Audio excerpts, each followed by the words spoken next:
السلام عليكم ورحمة الله وبركاته.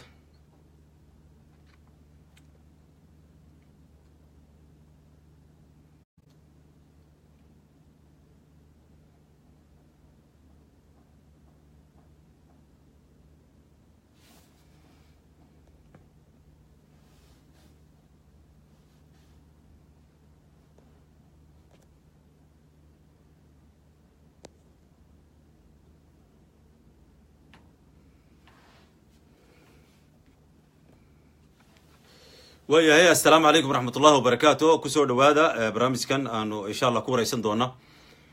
المفكر إسلامية أو كسبان دلك كندا موضوع هذا ركتان عنوان كحاجة السارة كو قرن أي إن شاء الله بموها وحكوي دين دونا بإذن الله الكريم وحا إمك أيو خدك سوقلي دونا إن شاء الله بإذن الله الكريم والشيخ عبد الرحمن سليمان بشير sheekh cabdiraxmaan waxa weeye waxaan ugu yeedhayaa insha allah inuu soo dalbado kamarada hadda insha allah biidni alkariim markii hore waxa weeye wuxuu yidhi imay suuro gelen iminka waxay ugu suuro gelaysaa waxaan rajeynayaa inuu cabdiraxmaan soo dalbado sheekh cabdiraxmaan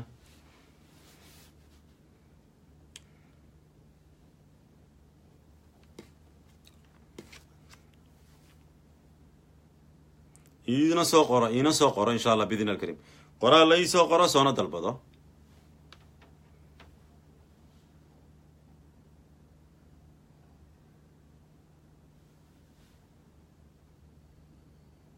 عبد الرحمن سليمان محمد هايسك مقعبتين شيخ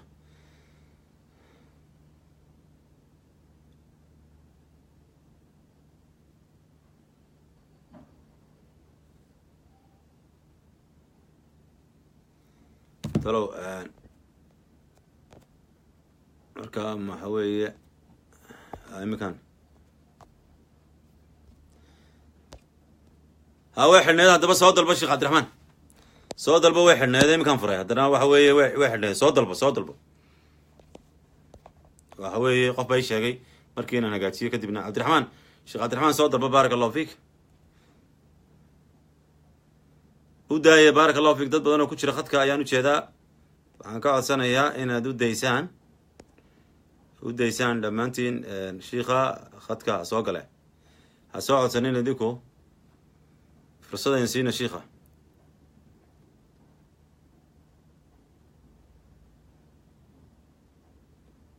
iminka waan furay soo dalba sheekh baarak allahu fiik qoraal la ii soo qor labadaa isku wad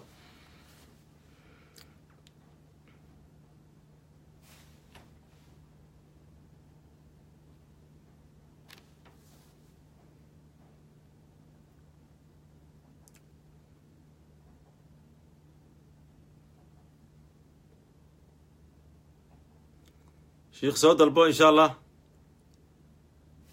qoraal la ii soo qor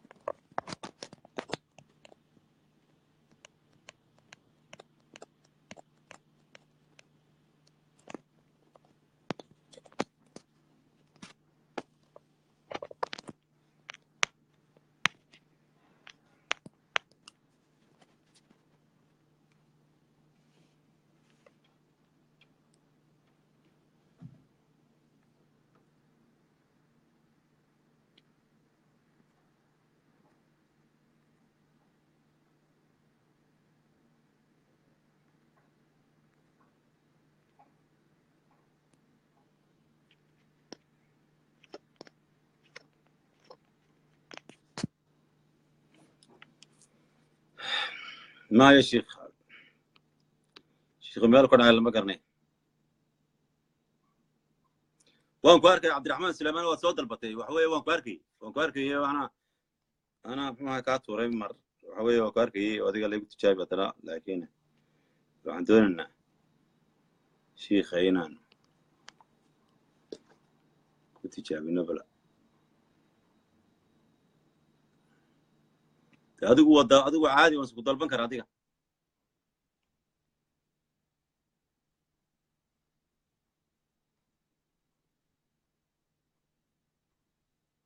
mushkilada waxay ka taagan tahay sheekh cabdiraxmaan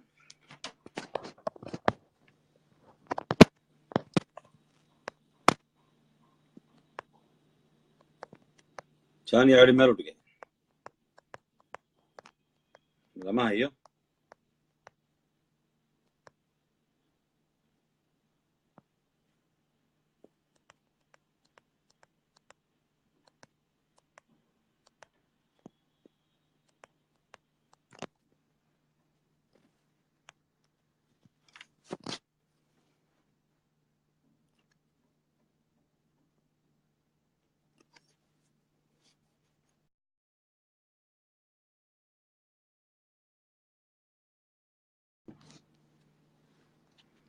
معلش dadkan ugu soo biiraya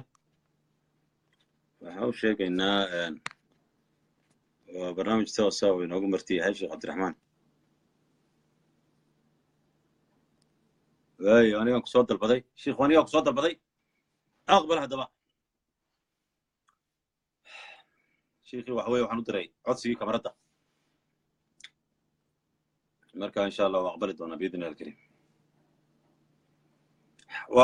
way kugu soo maqan tahay sheekh cabdiraxmaan, inaad aqbashid baa lagaa sugaya insha allah.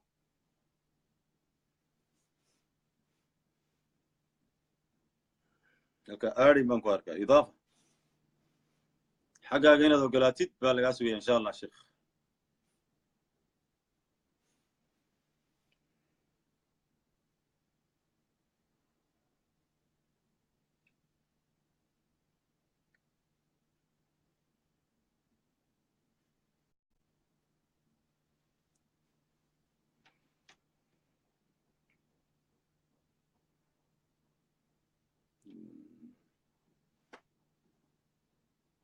u kansalay baa la yidhi. sheekh cabdiraxmaan waad kansashay videogii sida ii soo qorantay halkan, xaggaaga ayay ka kansalatay. waxa weeye codsigii adaa kansalay. bal mar labaad adigu soo codso, adigu soo codso qaybta kamaradda tag oo soo codso inaad ka mid noqotid dadka halkan doonaya inay ka hadlaan.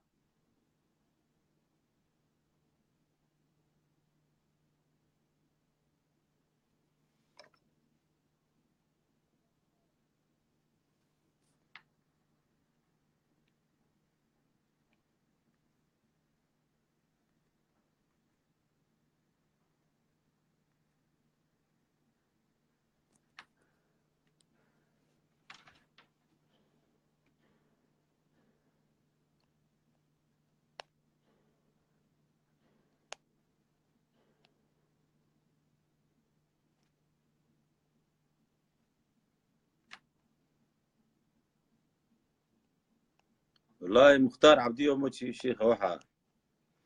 hawlihiisa ka khaldan ma garanayno. waxa weeye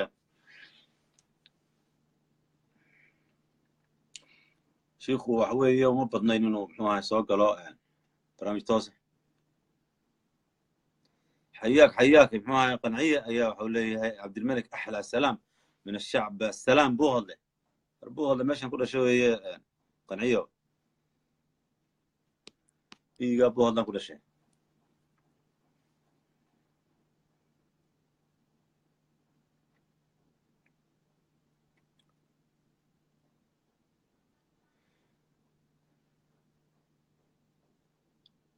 wadani ob daahir wuxuu leeyahay qof kale brobe.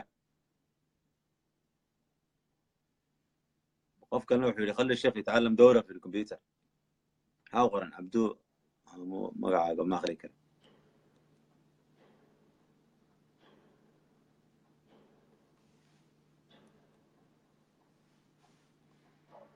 mar kale insha allah dadka muxuu codsanayeen mar kale muxuu ahaa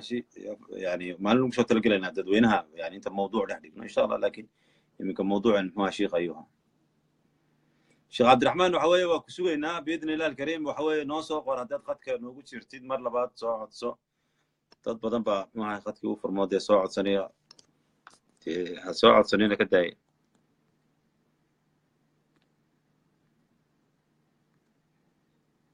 waa kane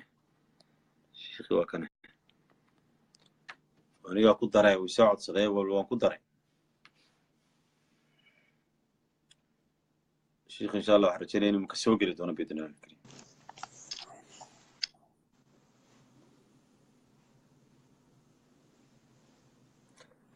واخيرا وكبو ليسنا شيخي وحوي وجدنا شيخ السلام عليكم ورحمه الله وبركاته.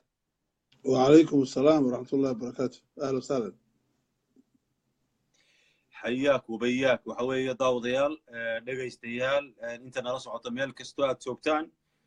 ku soo dhawaada Facebook animka tooska nooga daawanaysan boga Cabdimalik Muuse Caldoon waxa inoogu martiya Sheekh Cabdiraxmaan Suleymaan Bashiir oo aan doonayo intaan muxuu ahaayay nuxurka mawduuca u galin aan muxuu ahaa sheekha aan waxoogaa taariifa aan qeexo ku yahay sheekhu Sheekh Cabdiraxmaan Suleymaan Bashiir waxa weeye wuxuu ka soo jeedaa dhulka Soomaalida ee Djibouti waxa uu ka qalin jabiyay ama ka baxay kulliyadda shariicada iyo qaanuunka hore waxa uu ka ahaa la taliya ayuu ahaa maxkamadda sare ee Djibouti waxaanu ka mid yahay ama waa mid ka mid ah walaalaha dacwadda ka shaqeeya waxaanu ka mid yahay mufakkiriinta reer Djibouti arrimo badan oo ku saabsan dacwadda uu daneeyaa iyo qoyska iyo fikirka islaamiga iyo fikirka siyaasiga waa khatiib waa khudbad jeediye yani maalmaha jimcaha masaajid waxaanu yahay muhaadir ka jeediya doodaha iyo munaasabadaha aqoonta la isku wadaarsanayo khudbada ka jeediya waa qoraa sheekhu waa Sheekh Cabdiraxmaan waxa uu ku nool yahay isaga iyo qoyskiisu waxay ku nool yihiin dalka Canada hawlo badan ayuu halkaa ka qabta oo la xiriira dacwadda iyo dhismaha qoyska waxaanu difaacaa arrimaha jaaliyadda muslimka ah ee ku dhaqan dalka Canada sheekh waxa weeye imika wuxuu ku sugan yahay Canada halkaas muxuu khadka inoogu jira sheekh soo dhawow marka ugu horeysa aad baan u dhawahay waan ku mahadnaqayaa walaalkay Cabdilmalik Caldoon iyo ummadda Soomaaliyeed meel kasta joogaan ee khadkaaga ku xidhan iyo dadweynaha dhammaantood aad baan u salaamayaa waxaan doonayaa inaan mar labaad ciddan ugu soo biirtay aan muxuu ahaayay insha Allah ku wargeliyo mawduuceen waxa weeye yani dadka Soomaalida ah iyo geeska Afrika waa Soomaalida iyo gobolka loo yaqaano geeska Afrika xagee loo socdaa arrimahaasay muxuu ahaayay arrimo la xiriira geeska Afrika iyo Soomaalida ayay muxuu ahaayay dul istaagi doonaa sheekha yani ta ugu horeysa weydiinta ugu horeysa ama dooda ugu horeysa aan doonayo sheekha inuu soo bandhigo waxa weeye dhibaatooyinka asaasiga ee ugu muhiimsan ee ka jira geeska Afrika ee Soomaalidana hor yaala waa maxay الحمد لله الصلاة والسلام على رسول الله ثم أما بعد أدبان كو سلام يا مرلبات دوينهنا أديك أكوسي مرة يا سلام سلام إن شاء الله وعن جعلها مركو هوري ولالكي أستاذ عبد الملك إن إسلا قرنو جيسك أفريكا محال ليلة هذا محال النهار وما جيسك أفريكا علومة استراتيجية وحكا شيكتا وحيد هذا جيسكو واللبو وحاجر جيسك سي جيسك oo loo yaqaano geeska Afrika ee dhabta ah iyo geeska Afrika ee sarbeebta ah ee raacsan ka dhabta ah ama waxay u yiraahdaan geeska Afrika ee juqraafiga iyo geeska Afrika ee siyaasiga geeska Afrika ee juqraafigi waxa weeye waa dhulka ay degaan dadka Soomaalida iyo Cafarta iyo shucuubta Eritrea barkood geeska meeshaas ma dhacdaa sida geeska u samaysan iyo la dhacdaa geeska Afrika dadkaaba runta ahaantu waa intaaba geesku waxaa la raaciyaa geeskaas wadanadan Kenya Ethiopia iyo koonfurta Suudaan ee loo yaqaano bariga Afrika ayaa la raaciyaa geeska marka laga hadlayo waa wadanadaas weey arinta labaad markaan ka hadlayno Soomaaliduna waxa weeyaan waa dadka geeska Afrika degan problemyada haysta dadka geeska Afrika degan maxay tahay waxaan u qaybinaa 5 problem amba 5 mushkiladood oo asaasi ah Soomaali iyo dadka geeska deganba 3 problem waxaan oran karnaa waa 3 problem oo anaka inaga imanaya gudaha iyo 2 problem oo dibadda inaga imanaya 3 problem 3 mushkiladood ee dibadda inaga imanaya geeska Afrika waxa weeyaan laf dhabar waxa ka ma xawjida anaka gudaha inaga haysta waxa laf dhabar ka waxa inaga fashilantay dawladdii baa burburtay marka waxa loo qaybiyaa marka diraasay marka la sameynayo oo ay soo saaraan hay-adaha dabagurka dowladuhu say u jiraan iyo say u baaba'ayaan waxay u qaybiyaan dowladaha afrikada bari ama geeska afrika degan saddex baa loo qaybiyaa dowlado burburay sida soomaaliya dowlado iyo koonfurta suudaan dowlado burburka geerka u saaran sida ethiopia iyo djibouti iyo dowlado burburkooga la rajaynayaba inay dhacdo sida eritrea marka waxayba u qaybiyaanba saddex nooc baa inaloo qaybiyaa nooca koowaad waa kaas waa dowlado burburay nooca labaadi waa dowlado burburkii haddeeto u diyaara murashax baa dhaalin fashal iyo dowlado haddeeto burburkii galay oo laakiin aanan dumin sida eritrea marka saddexdaa baan naloo qaybiyaa haddaan nahay waddanada geeska afrika marka mushkiladda koowaad ayna haysata waxa weeye waa la burburay hadduu kol systemku kaa burburana dowladnimada waxa dowladnimadan oo ahayd dowlado ay noo sameeyey gumaystihii na gumaysanayey ingiriiskii talyaanigii iyo faranjigii faransiiskii waxa ka dhashay waxa weeyaan waa dowlado aan anaku aan lahayn oo naloo keenay burburka halista ee dhacay wuxuu keenay akhii inay wax walba inaga burburaan waa ta koowaad ee mushkiladda ayna haysata ee asaasiga weeye mushkiladda labaad ee ayna haysata ee asaasiga waxa weeye markaan meelahan degannahay waxaanan jirin wax dhado cultureka siyaasiga iyo dowladnimada yacni annaka waxaa isku laaqan waxa loo yaqaano qabiilka iyo siyaasaddii waa la isku dhex daray waxaa isku laaqan waxa weeyaan qabiilku waa wax ilaahay abuuro weeyaan subxaanahu watacaala wajacalnaakum shucuuban wa qabaa'ila litacaarafuu laakiin siyaasadda iyo dowladda dadkaa samaysta waa wax ka koraysa qabiilka iyo reernimada annaka way isku dhex jirtaa marka ninka maanta madaxweyne noqda waddanada afrika ka noqda iminka ethiopia oo kale ninka madaxweynaha ka ra-iisul wasaaruhu waa tigray buu ahaa dowladda tigray baa leh saasaa la aaminsan yahay amxaar baa lahaa markii tigrayga ka horreysay annaka marka aan joogno soomaaliya kolba qofkii madaxweyne noqda ayaa la aaminsan yahay jabuuti waa saas oo kale reerka madaxa ah iyaa dowladda iska oo sheeganaya ummadda kaleeto marka waa laga sheeganaya ambase saasay u arkaysaa ummadduna waa qabyalad anu waxaan u aqaanaa qabyalatu siyaasa siyaasaddii oo la qabyaaladeeyey wey arrinta saddexaad ayna haysata waxa weeyaan mushkiladda annaka gudaheena haysata geeska africa waxa weeye waa mushkiladda aan u bixiyey amba aan odhan karno waa mushkilad fikradeed ma jirto abtirsiin ideolojiya dadku ma leh dadka geeska africa degan kuma abtirsadaan afkaar baa ka maqan matalan waxaa jira waddanadan carabta qaarkood hebel waa liberaali hebel waa cilmaani hebel waa islaami hebel waa dimuqraati amba kooxdaasi waa islaami waa dimuqraasi halkan kama jirto halkan waxa weeyaan xataa hadday islaamiyiin jira dad islaamka sheeganaya waa islaam qabyaaladoobay weeyaan islaamkii baa qabyaaladoobay systemka qabyaalada waxba ku xoog weynaaday markaa saddexdaa waxaa odhan karaa waa mushkilaad asaasi oo haysta marka laga yimaado gaajada iyo cudurrada iyo tacliin la-aanta waxaasi waa xadis canha walaa xaraja ka sheekin weeyaan asaasi kuwaas waa maxay dibadda inaga imanaya mushkilaadka asaasiga dibadda inaga imanaya waa maxay waa laba mushkiladood oo waaweyn weeyaan mushkiladda koowaadi waxa weeye waana loo tashanaya annakoonan ogeyn dhulkeennii baa la qaybtamayaa annakoonan ka warhayn waana la qaybinayaa annaka oonan garanayn in la qaybinayo bal waan ka qayb galanaa qaybistii marka waxaa inoo fikiraya dowlado culculus oo ujeedooyin culculus ilaa halka dambaan ka sheegi doonaa iyaa inoo fikiraya annakuna waxaan nahay juz-un min alkhuta waxaan ka mid nahay planificationka iyo maaragtay khidada la dejinayo iyaan qayb ka mid nahay marka taasina waa mushkilo mushkilad labaad baa ina haysata oo problem waxa weeyaan oo dibadda inaga imanaysa wuxuu ilaahay ina dejiyey meel aad iyo aad u barwaaqa ah barwaaqada aan sheegaya maaha inay beera ka baxayaan oo quraatay waa meel kow waa istaraatiiji boqolkiiba 6 batroolka adduunka mara 20,000 oo markab oo waxsida ayaa ka kala goosha waxaa meesha maaragtay yaalla baabalmandab waa meel istaraatiiji dhinaca siyaasadda iyo caskariga iyo dhaqaalahaba waa barwaaqa taas waxaa kaloo barwaaqa ah oo bashbasha batrool iyo gaas aan kayran natural dabiici aan ahayn baa dhulka yaalla diyaarada arkaysa had iyo jeer dhulka soomaaliya dul socda amba dhulka soomaalidu degan tahay iyo geeska africa helicoptero sidii kuwii la sawirashada iyo saakiyo ee maaragtay helicopterada dul socday magaalada zaylac waxaasi wax natural ma wax iska dhacaya un maaha waxaasi waxbay baarayaan waxbay eegayaan وكشاغن كان أول عشق لهذا السعودي المخابرات في شاغن إن جاسك أدونك أقوين ودحيا له لوك الصومالي دكتور إثيوبيا هيساتو إلا مركز لقى سوغاري وحيبها ومد الصومالي وحيلها مركز لوك وحيا لا